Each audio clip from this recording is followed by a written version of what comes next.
I published my first book, which is Conversations with Good Men, in 2020. And the second book just came out this summer. It's called A Woman's Work, Poems and Ponderings of the Heart.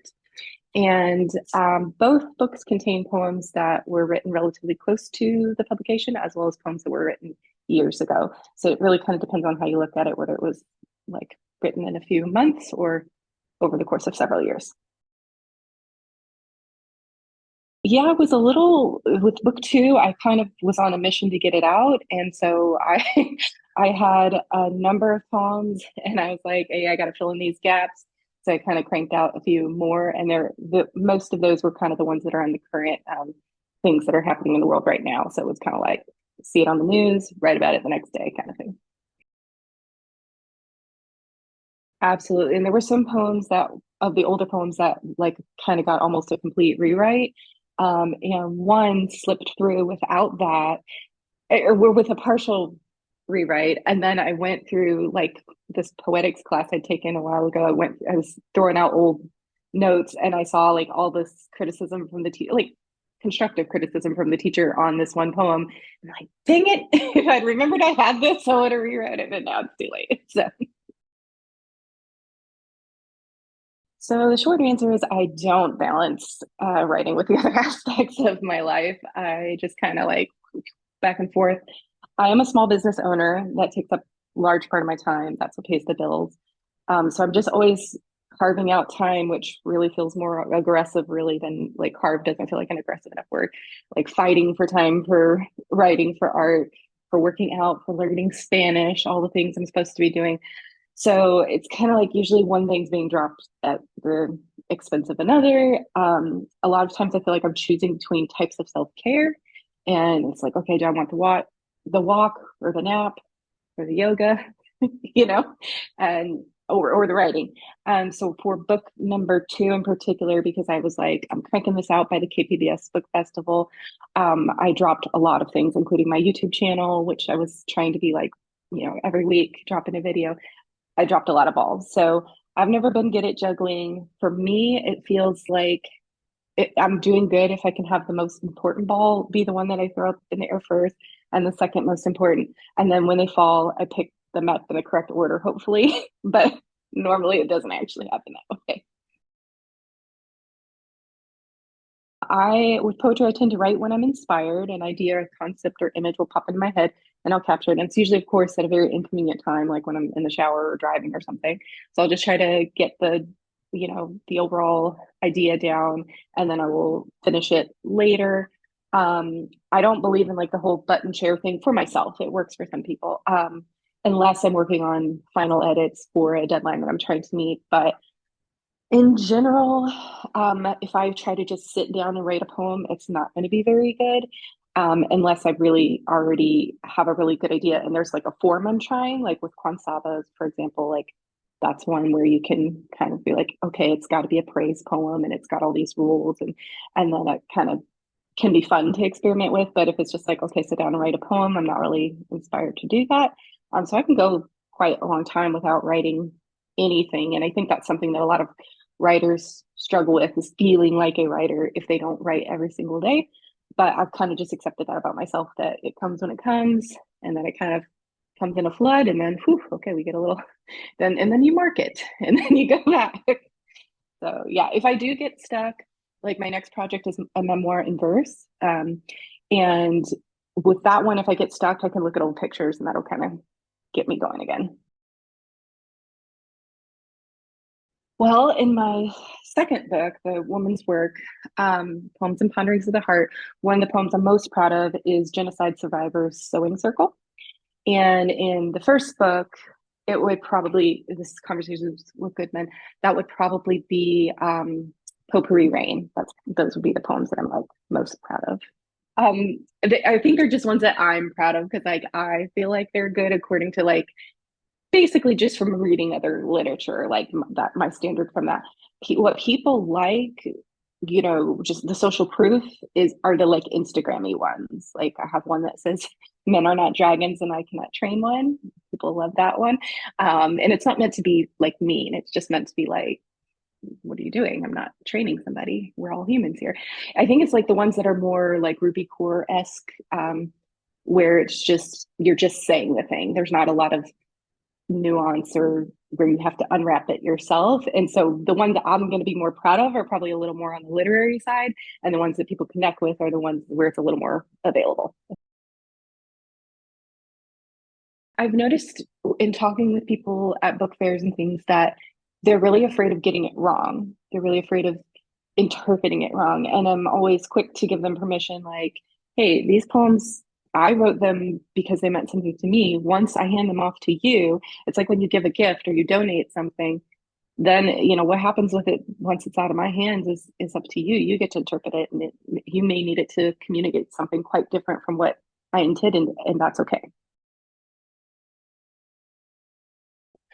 Yes, for me, the just talking about the sexual assault in the first book, obviously, and then in the second book, it's got a lot of like political stuff in it. So it was kind of like that, trying to let my heart come through and get beyond the politics that people kind of get to and more like where the politics, the policies are impacting the actual human beings and that kind of thing. Yeah, so for the first one, it was just a first project, and I just happened to have the most books about, or sorry, the most poems about dating. So that's what this one is structured like a play, and it's done in 3 acts, and it's kind of got like basically my dating journey. That's a slim, and it has two intermissions. One's father-daughter poems, and one's spiritual poems, because both of those things kind of impact how you view dating and all of that. For the more recent book, A Woman's Work, that was inspired by just all the inhumanity of what's happening in this country and in many others. And so while my first book leaned more heavily on personal experiences because dating, those were my experiences. For this one, I leaned more into the empathy and that's something. It's funny, you always hear that the American like family then is under attack. That's something that politicians like to say. And what I think is really under attack are empathy and humanity and kindness. Those are the things like, I don't know if you've heard of that book, Toxic Empathy, that's out. Like, what do you say? Like, so that there's just this push to get away from compassion. And so I wanted to write something that was like, no, I am proudly empathic. I'm proud that I see the other person's point of view. These are things that we need, and this is what makes the world a better place. So that was kind of my inspiration for A Woman's Work. So book one, it's about my dating experiences, but I put in two little intermissions because I structured it like a play. So there's 3 acts, and the two intermissions are spiritual poems and father-daughter poems, because both of those really impacted my view on dating. I grew up like really sheltered, in like basically a one family cult would be the best way to describe it. I think they call it single family cult. And so that really influenced what I thought was okay to do in dating and what wasn't. And then I also, in the process of my dating, adventures, is when I let go of my Christian faith.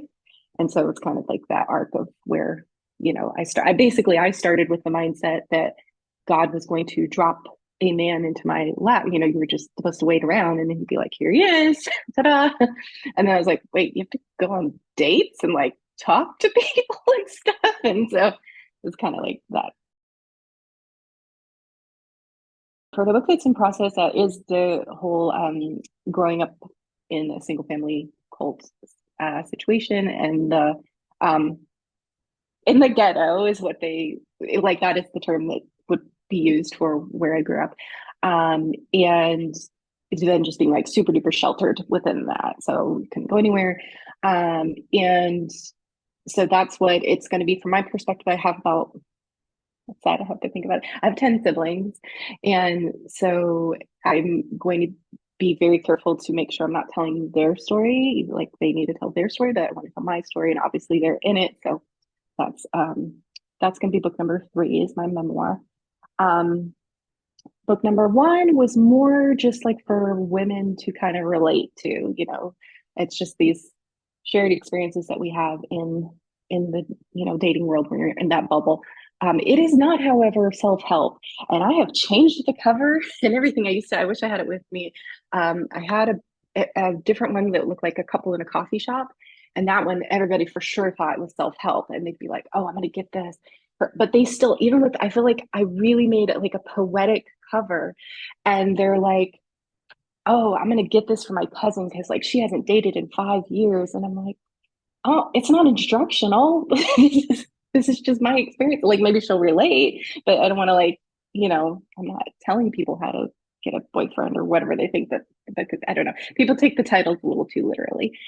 As far as a woman's work, what I want people to take away from with that is just that how can we make the world a better place? What little part is ours to do that with? And so you're probably familiar with the starfish story of the child on the beach when there's all these washed up starfishes. And then you throw one back in and they're throwing the next one back in. And then an adult comes up to them like, what are you doing? Like, there's so many, there's no way you can, save them all. And then the child tosses one more back in and says, well, I saved that one. And so that's kind of what I'm looking to hope to inspire people to do is like, what little thing can you do to just make the world a little better? So I could give you a very long list, but I'm going to keep the answer brief. So some of the books and authors that have inspired me, I love a really wide range of literature. Some of the authors are like Catherine Marshall. She was the author of Christie, which was made into a TV series in the 90s. And then the other end of the spectrum would be like Nate Marshall, who's alive now, and he writes poems about growing up on the south side of Chicago in Inglewood, which is just the neighborhood away from where I grew up in Back of the Yards, which was renamed New City. In regard to poets, I have many living mentors, too many to name. I particularly love the work of Cecilia Woloch, but I identify most with Elizabeth Barrett Browning. I just pretty much everything in the first book. I have like three epigraphs that are hers, and it was only partly because it's common use now. So you can without having to ask permission. So my favorite resource is always podcasts, and there's too many of those to list. But of course, in San Diego, there's a lot of local places and spaces and organizations. San Diego Writers Inc., SCBWI, which is the Society of Children's Book Writers and Illustrators. I was briefly part of that. I've put the children's book on hold for the moment, so I'm not a member right now. There's Poets and Writers. There is Publishers and Writers of San Diego, I think I'm getting that right.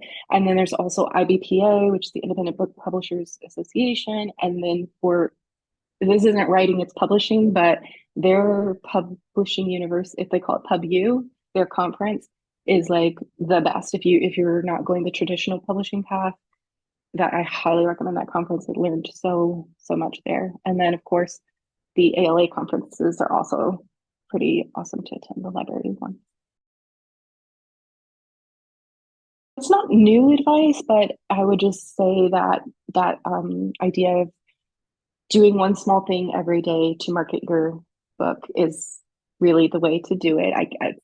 It's like that thing of like do as I say, not as I do, because I don't get to do one thing every day to market my book. But the only caveat that I would add to that is to prioritize the marketing avenues you own, like being consistent with your newsletter. So if you can't do one little thing every day, at least be like, okay, the newsletter is going out once a month or once a week, whatever your audience is tolerant of. I myself can't tolerate more than once a month, so that's all I send out. And to prioritize those avenues over the things you don't own, like social media, things that can be kind of pulled out from under you. I mean, I've witnessed just how, like, on Instagram when I first, and I didn't even get on Instagram when it was like, the big surge or whatever you would call it. I've just noticed my engagements, way down. They want you to pay for your engagement. Um, I haven't really done that much with TikTok, so I can't really speak to that. I'm on there, but I'm not very consistent with it. But I've witnessed other people, and even like the people that I follow who are big, I'll notice that I'm not seeing them in my feed, and then I have to go like specifically search for them and like a bunch of their stuff and hope that they'll get back into my, so really if they're sending me an email, like that's a direct, connection with me, and only I put us out to that, not an algorithm. So